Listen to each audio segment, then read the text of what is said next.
Okay.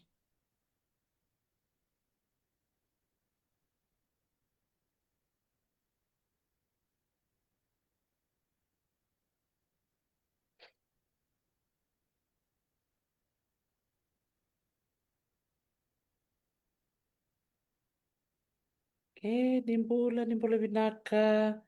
A very good morning to those of you on the other side of the world. And it's good evening to my guest who's currently logging in from the beautiful city of New York.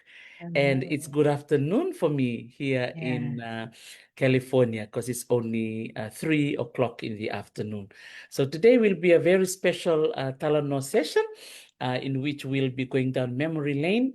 As I know, on this side of the world here in the United States, it's the 11th of September. And I'm sure many of us always remember saying 9/11 in short, 9/11. And so I reached out to my colleague, Dr. Ana Labrador, who will greet you very shortly to share, her memories and what she remembered, going back to, I think we see 24 years ago. 24 years ago. Yeah, Yeah. 24 years ago Mm. of when it happened Yeah. in New York. So let's say Mbulavinaka and Mabuhay to Dr. Ana Labrador. Bula Vinaka, everyone. I am very happy to be with Dr. T in this special Talanoa. Oh, Vinaka Vakalevu, salamat for um, saying yes to my special request. And I know that the 9/11 event is always on my mind. The reason Mm. being that my son was actually born uh, 5 days, I think, after the event. Wow. He was born on September the 5th, and then the 9/11 happened. So Yeah. his age, I always tell him that your age, Leo, is the same age as it's kind of like a memorial for the Exactly. 9/11 event. So maybe Yeah. for the sake of our listeners who are joining in today, Bulabinak everybody, thank you for joining us today. Maybe if you can introduce yourself, please, Dr. Anna, just tell us a little bit about you, your family connection, where you're from originally, and also where you were raised. Okay, so I'm Ana Labrador. I'm Filipino, and I come from Quezon City, which is one of the suburbs of Metro Manila. So Manila is very, very big. So I grew up there, and also was raised, just played and raised and got educated there. and and then there were like moments when we would be traveling as a family. I partly spent my childhood in Westerville, Ohio, and then came back, and then later on I traveled because of my academic work. I'm an anthropologist, a social anthropologist, and also a museologist. So my special attention has always been focused on both tangible and intangible heritage and how that represents certain identities of people. And I'm always very, very interested in a lot of things that makes communities and people work. Yeah. Thank you so much, Dr. Anna. Uh, Connecting to what you've just said, what motivated you to go into this field of anthropology? I guess as a young person, I was exposed to a lot of things. My parents have been very, in a way, cosmopolitan because they pushed us to travel around the Philippines and appreciate what we have in our environment. And then it's always kind of fascinating how people tend to represent themselves depending on the context and their environment. And sometimes that kind of identity ascription changes as, Mm. as depending on the situation. And it's not because they're, for instance, pretending or lying. It's just that the situation calls for them to kind of shift identities. So that's been a very, very interesting thing for me. Wow, that's wonderful. And Yeah. so your family, I know Philippines is such a beautiful country that consists of, hundreds of islands. Which Yes. particular island is your family from? It's the biggest one. It's Luzon. And Wow. then, but we have much more than that. So that's the biggest one, and that's where also I did my PhD research in the highlands of Luzon. So I'm not from there, so I had to kind of really quickly learn to Mm, assimilate, mm, because the idea of most residential field work is to stay in that area for a period of time yeah. until they don't actually recognize you as a foreigner anymore, an alien or an outsider. And then you can hear all the gossip in the community, who did what and with whom, things like that. So very, very Mm. interesting process, actually. And I understand that you have a very strong Catholic background. Did Yes. that also made a difference in your education?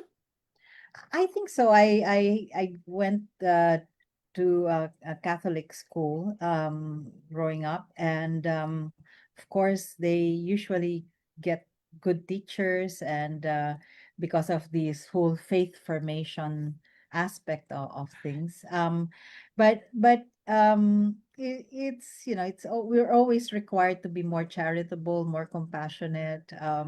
We're exposed to different realities. Mm, When I was in high school, we would go every weekend to an area of Manila that's kind of less have less access to a lot of comforts, and so it's been interesting for me to see that. And then my mother was a social worker, mm, and so that was interesting also for me because she first worked with those who have disabilities.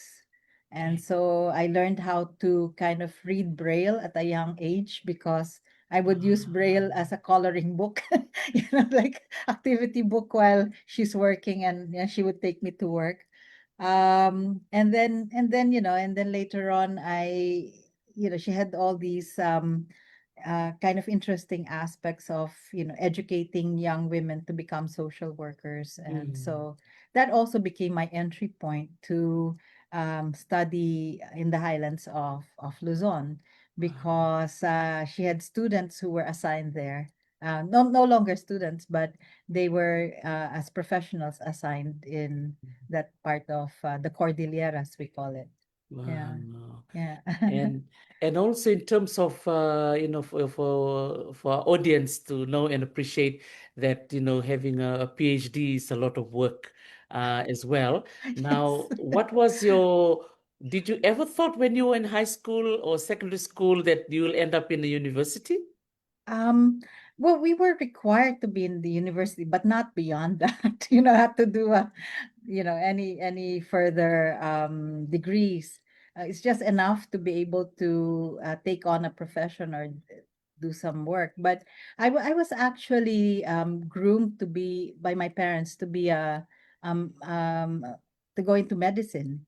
And then I entered the University of the Philippines as a undergraduate in zoology. And then, but I wasn't too fascinated about how it was being taught. I liked Mm. animals. I mean, I still have, like, up to now, I take care of two dogs in New York. I brought them specially here from the Philippines. But it was taught as a pre-medicine, Mm. and so I like all the science side of zoology, not Mm. the kind of an entry to medicine. I And so see. I kind of, while going about, because we had a good foundational, some good foundational courses. I did humanities, and I got very interested in that. And so that's the shift to the more kind of social science, humanities, interest in studying. Yeah, so then later on, I Mm. got very interested in putting together exhibitions and seeing how people who experience the exhibition Mm. respond to them. So that's been an quite an interest for me. So yes. No, thank you so much for sharing that, because I know it'll be very encouraging for our viewers, to Mm, see how one end up, in a certain field, because yes. it's not kind of straight line or linear way. It's always like a little zigzag.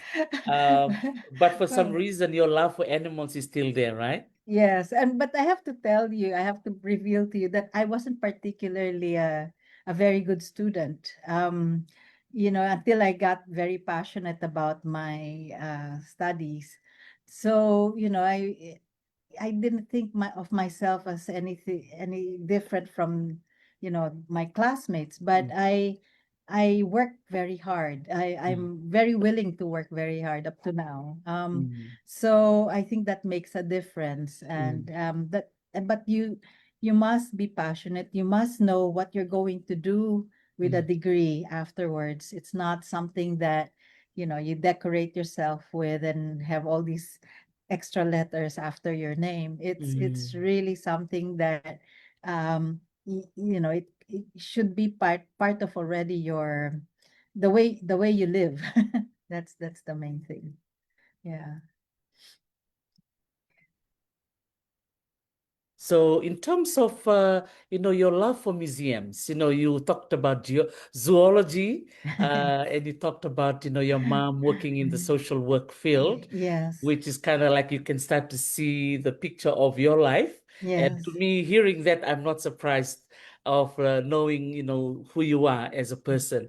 And I think for many of us who have become your friends and your family and your colleague, we've really appreciated your love and care for people, and I think that's really, really important. And for me, I think the first time I met you, I would not forget, the time we met. And look, we've still, collaborating and doing work together, and I really, really Yeah. appreciate It's that. amazing. Yeah. Yes, very I much I think so. I think I first met you in the Oceanic Art Festival in Port Villa, right? Yes, In Vanuatu. in Yeah, Vanuatu. yeah, Yes. and then later on in Singapore, and then later on in Mexico, in in Pueblo, of all places. I was so surprised to see you there because it's so far from Mexico City. Yeah, and it's nice that we're in the same kind of country. So it's good to see Absolutely. I you. mean, who Yeah. knew that I'm on the West Coast and you're on the East Coast? Yes. So I have to visit you again one of these days. Absolutely. And Yeah. yeah, love to share food again with your son. Yeah. What a Yeah. wonderful memory, especially with our friend from Japan. Yes, Hiromi. Yes. So you'll see her. You'll see her in the International Council of Museums meeting in Dubai in Oh, November. She will wow. be there. So we'll That have a is mini awesome. reunion. Yes, we'll have a mini reunion. Yeah. Wow. Yeah. Thank you so much. And as I mentioned museums, you've mentioned the International Council of Museum. So you and I have been in the museum field for decades. And Yes. in the audience, we've got parents who are Mm, listening in. We've got young people too who may be wondering of switching, their career mm, into those who work in the museum field. mm. So what motivated you to go into the museum field, Dr. Anna? Ha. It's really trying to be relevant to community members. I think especially children, because if we as museum workers invest in children, they will grow up to be influencers. They will grow up to be our colleagues too in the museum field. They'll be investors. They'll be like patrons and all that. They can be a part of us. So the more that we invest in children, the more we could um, kind of encourage this support, and so that the museums that we work in would be, um, you know, it will endure and it will go on forever, because it serves an important platform for instance, for education, for entertainment, for getting to know oneself, for dating, museums are good for dating, quiet, you can meet your loved ones there. It's also good for parents to take their children, and so it's that I grew up with my parents taking me to museums. I remember my mother exerting effort. There are eight of us children, and she would take us to parks, to museums. I mean, that despite she's busy with her work. And then my father also took me. My first travel abroad was in Hong Kong and Taipei, and then he took me to museums. And I think that was the time when I decided, I was 10 years old, that I want to work in a museum. But then I forgot about it. Then it got revived through the years. Yeah. So you never know. I mean, with parents, take your children to a lot of places, give them options, and make them curious, interested in a lot of other things besides, I mean, that the one challenge that we have is that the young people are living in a virtual world, but there's so much more out there that they can explore. And also it's good for their well-being and their health to be, doing some form of physical exercise. Even just by walking around museums, you cover a lot of steps walking around, right? So yeah. Wow. No, thank you so much, for sharing that beautiful memory, and also the beauty of working in museums. And I understand for my side, Dr. Anna, when I was growing up, when I chose to work in the museum, it was it was a little bit of a shock to my family, because many of them were expecting me to be a lawyer or a medical doctor Yeah. or, a teacher. But to work in a museum was very, kind of very unique, I think, if I can say that word. But Yes. now when they look back and they see where I am, they've kind of realized, wow, that love for the museum started off as a very small, little seed, and now it's grown, Yes, to be exactly. global, right? Yes, exactly. Yeah. I mean, I think it's yeah, it just the social side of be working in a museum, and just spark interest in even older people, that never knew that they had so much of that. Like, I remember, like when we were preparing for I was, you asked me to kind of listen to the education program of the Fiji Museum during COVID, during Yes. the pandemic. And, it's that realizing this ocean faring culture with all these tradition of building boats and navigating the seas and stuff like that.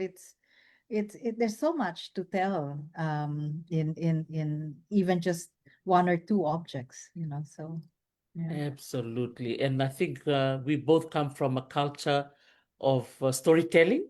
Yes, Yeah. yes, yeah, So museums is kind of another form of storytelling. that's So true. our elders spoke, yeah, face to face to children, or back then, but now Yeah. it's through pictures and objects. Yeah. That's true, yes. But all these material culture in museums won't have any substance, won't mean anything if there are no stories around them. So the intangible aspect of all this material culture needs to be given more weight, because we tend to forget that. And also, for instance, the literature or dance, Mm. and all these forms of things that you don't see every day, sometimes Mm. on special occasions and things like that. I think it's very, very important to give them, make a lot of the museum visitors understand that that's Mm. all connected to storytelling. Yeah, Absolutely, absolutely. Wow. So yeah, thank you again for sharing your background. And I think it's yeah, always important to share, where we come from, where we were raised, yes, because, everyone will appreciate it even more now that we are moving into our next subject, which is the September 11th event. And I know yes, the 9/11 event now has a museum yes. and a memorial site in the middle of New York City. So That's right. before we go on to that event, what made you move to New York from the Philippines? I wasn't seriously considering it, but my parents who moved here in 2001 really prefer that I move here. My other siblings are already here in New York and other parts of the US. But they I was saying, I have lots of work, and as a social anthropologist, it's really much more interesting to be in the Philippines because there's a lot of scope for work. And we feel that there's so much to research to make us understand ourselves as a people, especially because we've been colonized, and there's a tendency during the colonial period to erase all these things that are worth remembering for us as a people. So but then so the pandemic happened, and my parents kind of had a my father actually died of COVID, and my mother she felt really she's lost the love of her life. She was married for 63 years. They were together for 63 years. So you can imagine that pain. So I decided later on to okay, take up my because I did have a green card already, to take it up and then to reside here and look after my mother during her last few years. She passed away last year, but so I decided to stay on because that's what she would have wanted. So I'm Mm, following also a her dream. dream. Yes, for me. Yeah, Ah, you know how parents are. They always have dreams for their children, no matter how oh, old we are. we are still their babies, no matter how Yeah, old we are, right? exactly. Yeah, I mean, I feel the same way with my son. My son is I always be worried about him. It's never going to be the same. I mean, it's I in a way I've also grown up with him, by raising him. So Yes. I think that's our relationship with our children, no? So yeah, Ah, that's yeah. beautiful. And yeah, your son lives here, right, in California? Yes, yes, in Orange County. So Wow. yeah. And that's amazing. And I think, going back to 2001, that was when the 9/11, right, took place. That's right. Yes. I think, yeah, around September of that year. And Yeah. as I was saying before, that my son was born also in that year. So that year is kind of like, stuck in my head. And Yes. every time the 9/11 memorial comes up, we always know, hey, Leo, for my son. So remember, your age is the same age as the big event that took place. So Yes. looking at the map that I'm showing here, which part of New York do you live in? Oh, in Queens, in Ah, Astoria, Long Island City. right. So it's Yeah. right here. Yes. Wow. And So that it's was just where we had the film festival, yeah? that's right. I live closer to that area now because I Oh, moved. So I wow. remember you every time I pass by the Kukor Theater. Yes, That's where you screened your that's where. award-winning film. Absolutely. And speaking of that film, Dr. Anna, it's going to be screened in Fiji for the very first time tonight. Wow, Yeah, so congratulations. thank you so much. So, for those So, of you who are listening in from Fiji, if you're free tonight from 5 p.m., you can go to Damora City and you can go and watch the films, and they are for free. You can go and enjoy an evening. Take your boyfriend, take your girlfriend, your wife or husband, and your children, and there will be lots of films that will be shared tonight, and one of them is my film. Yeah, sorry, Dr. Can, Anna. maybe can you talk about your film a little bit so that they know what it's about? Yes, Yeah. absolutely. So, to those of you who are watching, you're looking at this map. This is New York City. It's an illustrated version. I like it because it's very colorful. So, many of you would know the Statue of Liberty here. So, Dr. Anna lives in Astoria, which is right here. And that's Manhattan on the other side. Now, I was in Astoria a few months ago to attend a film festival in which my film, Ocean Bone, was screened as part of the Astoria Film Festival. And we were so blessed that our film was chosen to be one of the films in the lineup. So my film, for those of you who are watching, it's a beautiful film from an indigenous point of view on repatriation. So repatriation is the return of in this case, ancestral remains, those of our ancestors who were taken, many illegally, away from our island nations to international overseas museums, and they were taken for research purposes. So my film is really to make a call to our international museum, is to release our ancestors, to get them back home where they truly belong. So it's a very moving film, but it's a call for action, really getting our museums to do something and do the right thing. And so please go along and watch that film tonight. And if you do end up at the Motor City from 5 p.m., it's free. You remember, when you go and watch a movie at the Motor City, you have to pay your ticket. But tonight and tomorrow, they're all free. So please go along and have a piece of pizza. There'll be some refreshments over there, and go along and be part of it.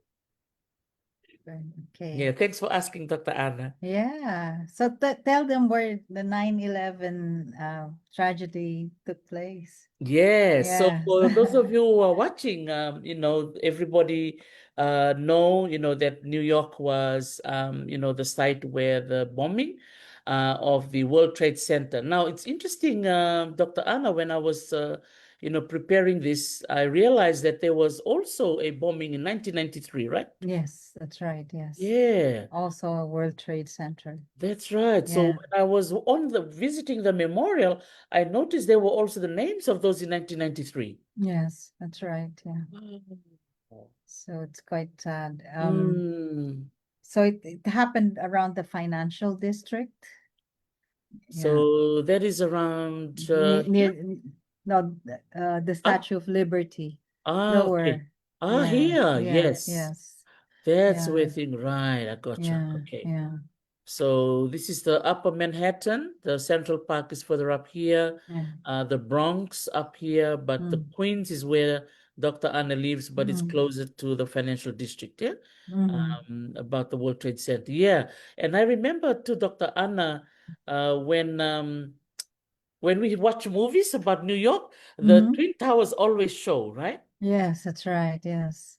So it's Yeah. like a real symbol of Yes. wealth and also power, the might of the one of the greatest financial districts in the world. Yeah.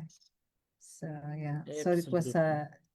it was an attack on that, so Wow. So I'll show the two twin towers here. See, this looks familiar, eh? yeah. So for you, Dr. Anna, before the actual event of 9/11, what did you remember? Were you been to New York before that with your parents? Yes, but it wasn't a place that we would actually go into or visit. But I Yeah. heard like there's a restaurant at the top of the building. There's a lot of big financial companies that have offices there. Wow. And then I'm not too privy about certain other features of it. But Mm. one of the things that because I into disaster preparedness and all that, one of the things that I learned why people couldn't really escape Yeah. they didn't really have the drills, the like the fire drills to uh get them to negotiate the stairs going down. I mean, it's so high, it's so tall.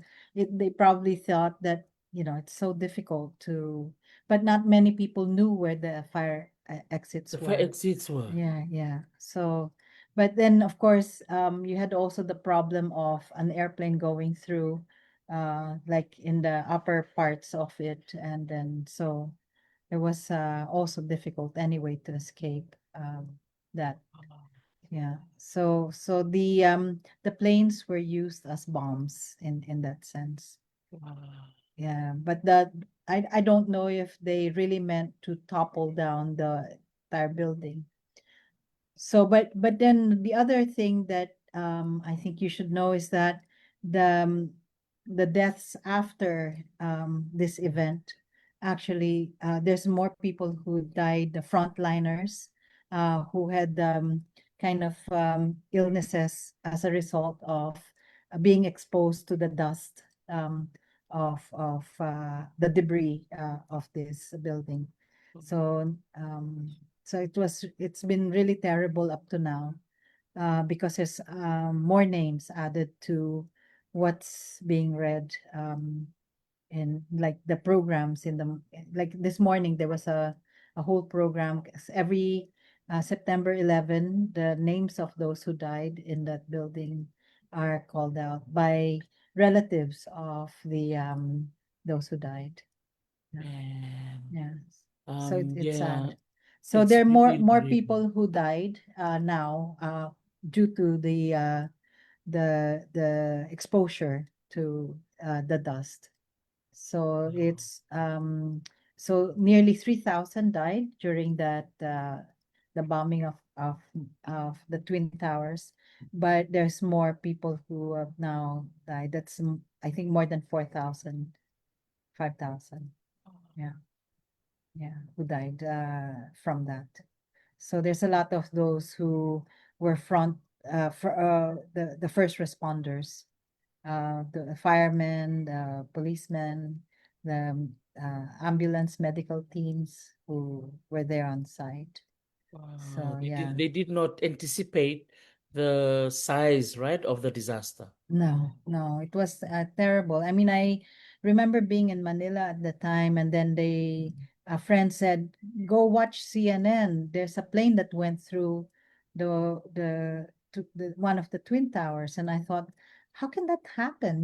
Who even thinks about putting a plane Yeah. in front of that? And then that's when I turned on the news, it was that one of the towers had already collapsed. So yeah, and then right before, everyone's eyes on the news, there were like another plane that went through the yeah.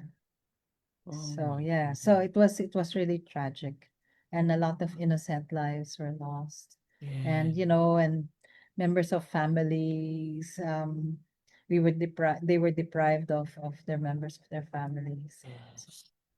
yeah, Absolutely. And yeah, it was for me, I remembered I was on maternity leave because I just given birth to Leo. And yeah, I remember there was a knock on the door that particular morning. And one of our family friend came running, like she drove all the way from her town, parked the car, and was just knocking on the door and saying, "Turn on the television, turn on." And I couldn't understand what she yeah, was saying. And I mm, was like, why? And she just, when I opened the door, she pushed me to one side and she ran straight and tried to look for the remote control. yeah, yeah. And that's when I realized it was serious. And as soon as she turned it on, I thought I was watching a movie. Yeah.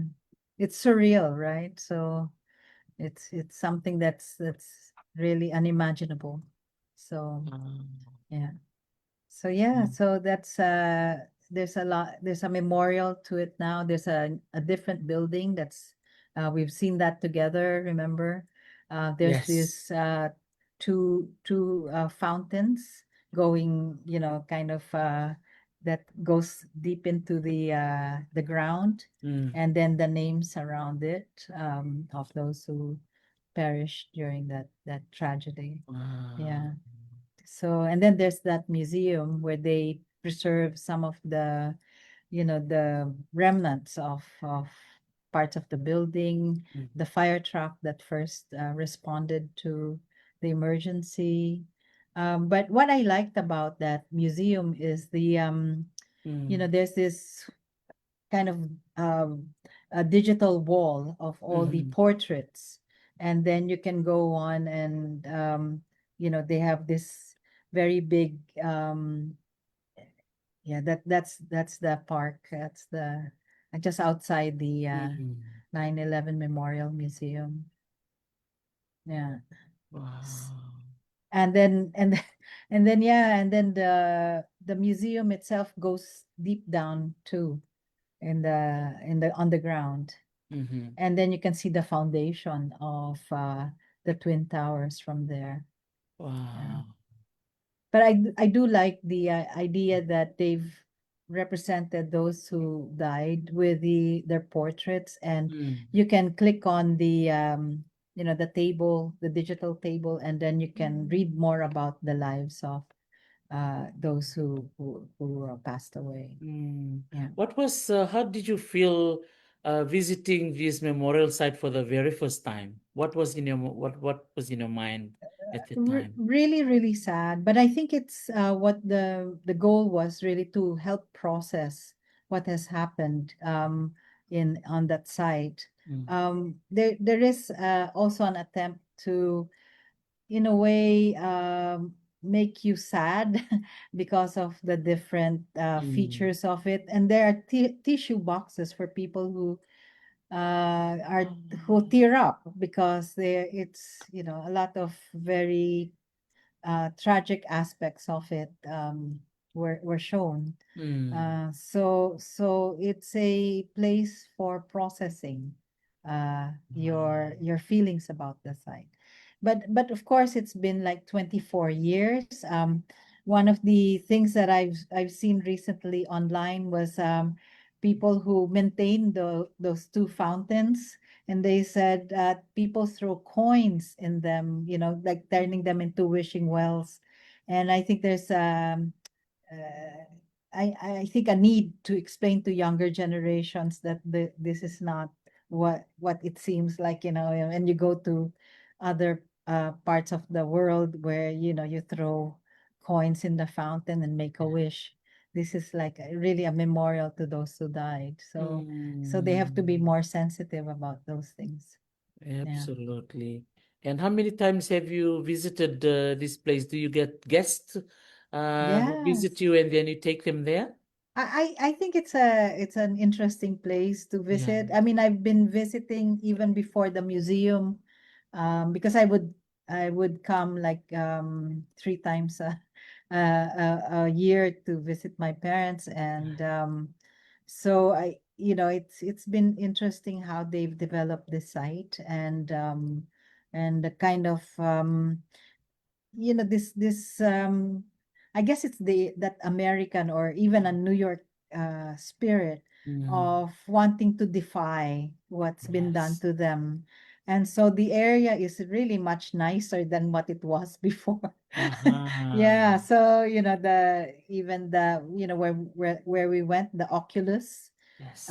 that's really quite interesting, and because it's connected the past trains going to New Jersey Ah, with the convenience of like a mall. So that's been, and yes. then of course the architecture is quite stunning. It's by the Spanish architect Calatrava. So there's a lot to talk about on site. Very interesting. Mm.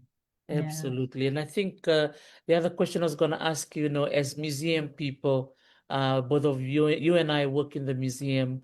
Why is memory, or, when we're creating memorials like this, so important to us, in terms of humanity as a whole? I think we mustn't forget things like this, but we also have to learn to forgive. Maybe that's the Catholic in me, but it's important so that you could move on, from that tragedy. Otherwise, you would have a harder time Mm, to process what has happened, because mm, it's not just those who lost loved ones from there. It's really uh, kind of people who live mm, around there. I met a few people who mm, decided to live away from New York after the tragedy because they were traumatized by it. My parents were already living also in Queens at the time, but I think what has made them a bit more resilient, or like have some sort of fortitude, is that mm, they've been through the Second World War. The mm. Philippines was occupied by Japan at the time. So they knew what suffering was like. And so I did ask them if they want to move to another state, and they really love New York, so they did it. So, yeah, Wow. so they have that feeling for the place. Yeah. Yeah.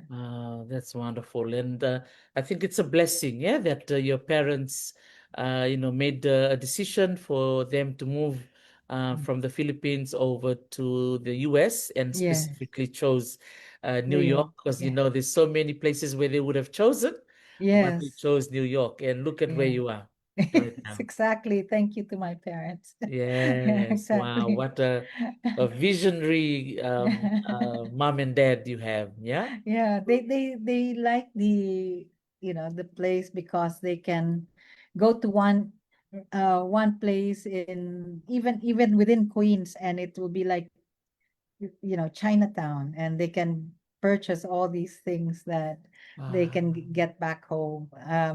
We now have like a certain district in Queens called Little Manila, and Ah, yeah, and then so next time you visit me, we'll go to my yes, favorite restaurant there. So, absolutely. I will definitely let you know. I think that we yeah. should be coming soon, but I'll keep you Let posted me know. with my Give date. me a heads up. And then so I did write sometime in 2002, when I used to have a column in the Philippine Star, that after visiting New York, and seeing the tragedy, and seeing that people want to really, in a way, kind of dust themselves off and get on with it, Mm, and then I remembered what our good friend, now the Minister of yes. Ralph, Climate yeah? Change, Ralph Gevan Wu, said, "Oh, New York is not a city. It's like this, you know, island full of villages, different villages around. It's not really a city." And it's true. It's I think what attracted my parents to come here. Yeah. So and to settle here. Yeah.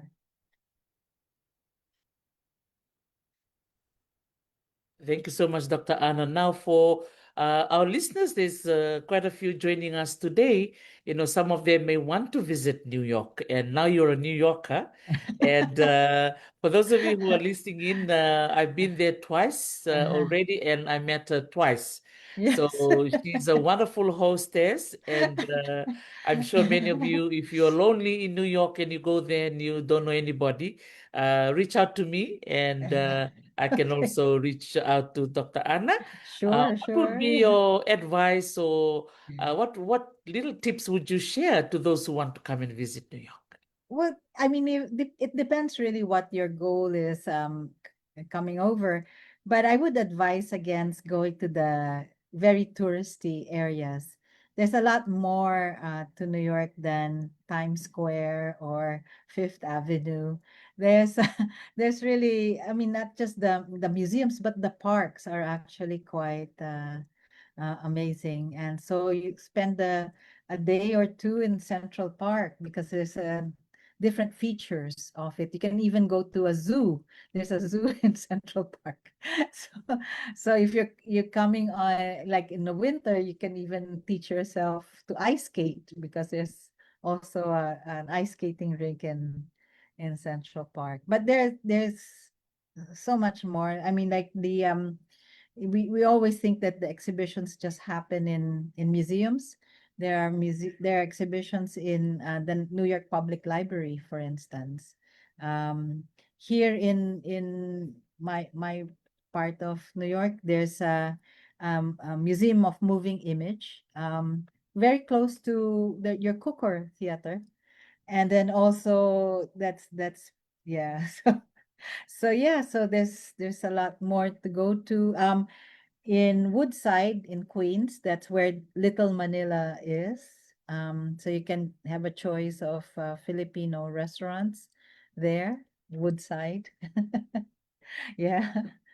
Um, and then you can visit also the islands like Roosevelt Island and Randall's Island. So Oh, there's in the Roosevelt Island, you can take the what they call this cable cars that go overhead in that area. Yeah, so it could be a whole um experience. And then there is the High Line very close to the Hudson River. ah, There Yeah, that's right where it there. is. Yeah.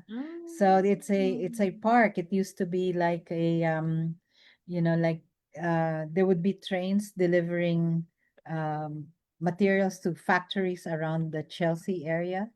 And then they decided, of course, after a while, that wasn't so important anymore. The factories became redundant. I see. So that was turned by visionaries in New York into a park. And it's raised above ground, so you can walk around the area. Quite nice too, because the buildings around, they're very expensive condominiums in Ah, that area. But it could be like if you're into architecture, you could see the different um designs mm, made by world famous architects, like Zaha Hadid and all that. mm, So mm, that's a nice area too. So wow. there are different aspects of that even just within Manhattan, but explore the outside. Like the Bronx has the Mm. Bronx Zoo, which is quite big. So you can go over there. And then of course you should always sample the food that's been brought by people Mm. like me, like the immigrants. So, you would have like Jamaican restaurants. Yes, you may never know. We might have a Fijian Yes, restaurant. Fijian cuisine. Yeah. We just have to do the research, and I think there would be attempts Yes. of all that. Yeah. And we So, I should mean, recruit Amele Tabuya, who's the wife yes, of our ambassador. She's a wonderful yeah, cook yes. to be the chef at that restaurant. Yeah. Definitely, yeah. And then I was told that in Brooklyn you can get very good Georgian food, Georgia from Europe, From Europe. European, yeah. So I once took a taxi and talked with the chauffeur and the driver and asked him, where do you get good Georgian food? Because he's from Ah. Georgia. And then he said, "Oh, go to Brooklyn. We're all there." So Oh, it's that kind of city. Yeah. It's just not, yes. you can go beyond Manhattan Mm. and explore other parts. And the good thing is also that the public transport in New York is very good. I've taken you to buses and subways, remember? Yes. So I try not to take a cab or a Lyft or a Uber, because it's much nicer to get the feel of the place I through. love it. I love it. I still Yeah. remember when we went, to the museum to see the exhibition, and then we walked, Yeah. from there a couple of blocks to the train station. That was awesome. Yes. And then remember when I showed you a Filipina artist's work in Times Square? Yes, So we saw the her screen. Yeah. video screen, yeah. So yeah, that's also part of it. I mean, it's one a few occasions that I go to Times Square. Because of Uh, the public art that they have yes. on offer. Yeah. Wow. Yes. There Yeah. you go to our listeners. If you are planning to go to New York, we've got the map right there. and we have a New Yorker connecting in from New York right now. And what a wonderful treat we are in for today, that we could travel to New York virtually via Zoom. And, it's wonderful to talk to someone like Dr. Anna, whose family has a long connection to New York, and also our, memory of the 9/11 event, even though it's Mm, a very sad occasion that many of us will never forget. There's other things we've learned from it, and I really like the fact that you mentioned, Dr. Anna, that forgiveness is really important yes. as well. So Yeah. before we bring our Talano talk story to a close, I'll give it back to you if you have any other points you want to share, or any other tips, or any memory you want to talk about. Well, for those who work in museums, I think you always have to have a frame of mind that you think about your community members and say that they have to have the museum we all deserve. We need to put ourselves out there to make our museums viable and also relevant. um, for those who are planning to visit New York, there's so many museums here. It's unbelievable. It's incredible.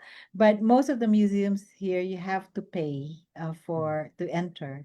But then, if you know of a local who can take you around, you normally quite a few museums allow locals to just pay as they wish, like the Mhm. Met Museum where we went to see the oceanic exhibition. Division. Yeah, so you can do that, or also go to areas with public art. There's a lot of public art spaces here, and appreciate the work. And I think also in my neighborhood there's a quite a few artist studios. So one of these days I'm going to knock on the doors and see if they would be okay to be bothered and see what they're doing, what they're up to, because this used to be a very industrial area, and Wow. so there's a lot of warehouses that are now occupied by um, certain types of artists who have probably the means because it's getting more and more expensive here. Absolutely. Also, try to get to know the place by taking the public transportation.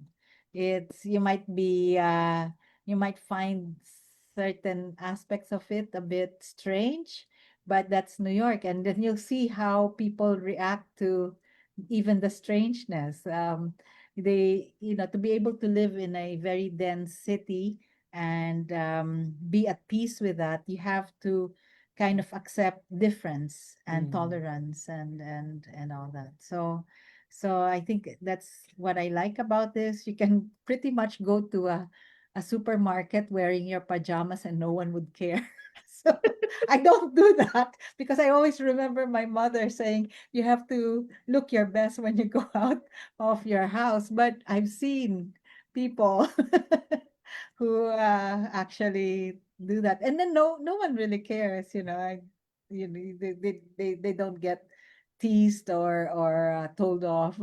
Otherwise, you get a resounding kind of yell, or or someone will say nasty things to you if you kind of point that out. So yeah, so that's the main thing. It's very lively. It's alive. It's dynamic.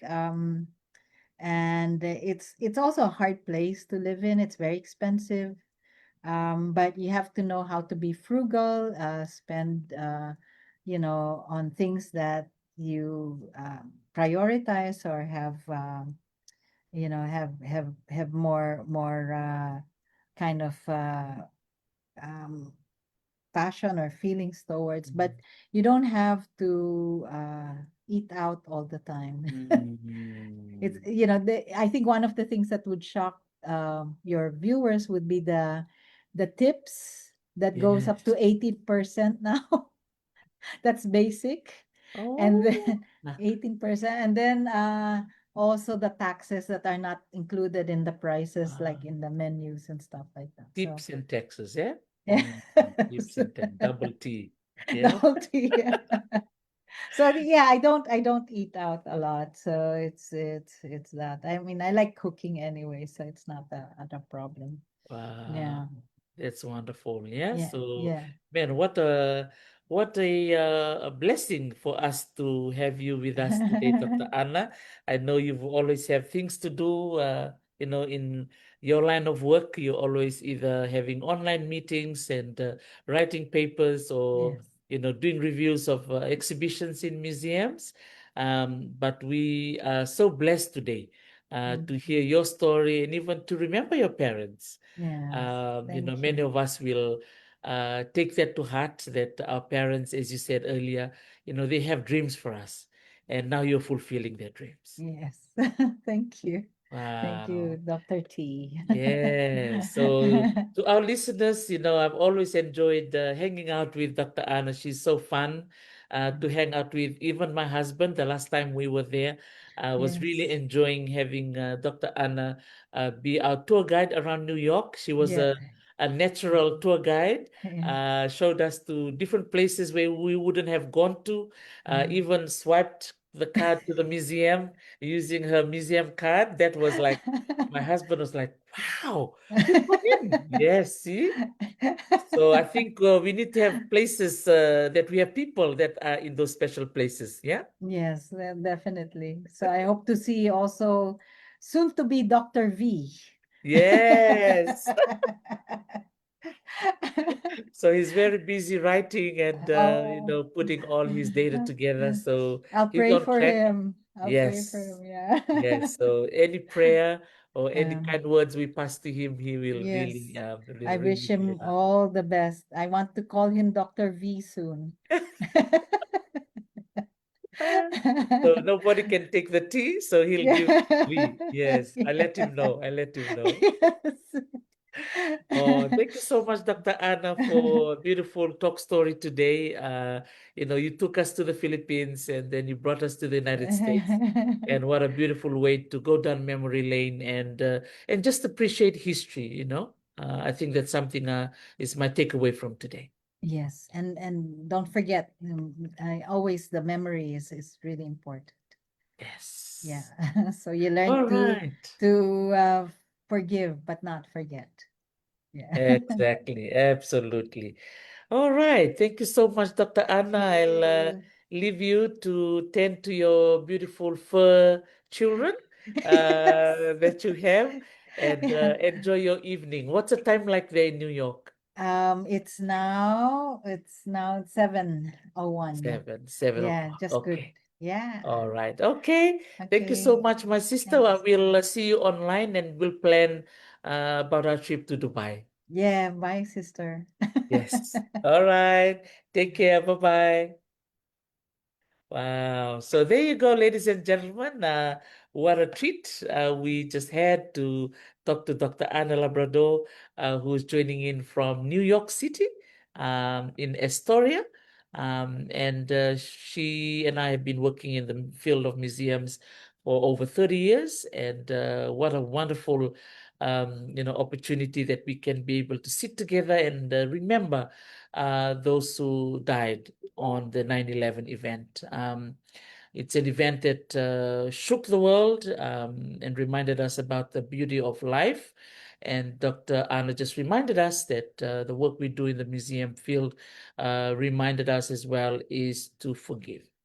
Yes, to forgive those who trespass against us, So we're living in a very tough world. As you all know, yesterday there was an assassination in Utah of one of the government representatives, and he has two children and a wife, and unfortunately he lost his life. And we're thinking of his family right now. And I know there's many other, interesting events happening around the world. Even in Australia, I think there were two young boys from Africa, originally from Africa, who were walking to their home in the evening, and then there was a bunch of young men with knives and apparently killed two of the young boys. And one was able to run away and report the situation. So I don't think it's just the United States, it's everywhere. Yeah, in Australia, every day you wake up, there's always a news about something tragic that is happening. And please, let's look after ourselves. Let's love more and look after our families. And from this moment, I would like to say goodbye to everybody, thanking everyone for joining me today. And there will be another Talano session in 4 hours' time, in which I will be interviewing June Kamkamila. Please don't forget to join us then. And also over the weekend, I haven't confirmed the day yet and the time. We'll continue to do some green card, US green card Talano session with some of our guests. Many of them are already living here, and they've reached out to me that they want to share their story. Okay? Pinakavalib everybody. I wish you a very good day wherever you are listening in from. And I bid you goodbye. Nisamode.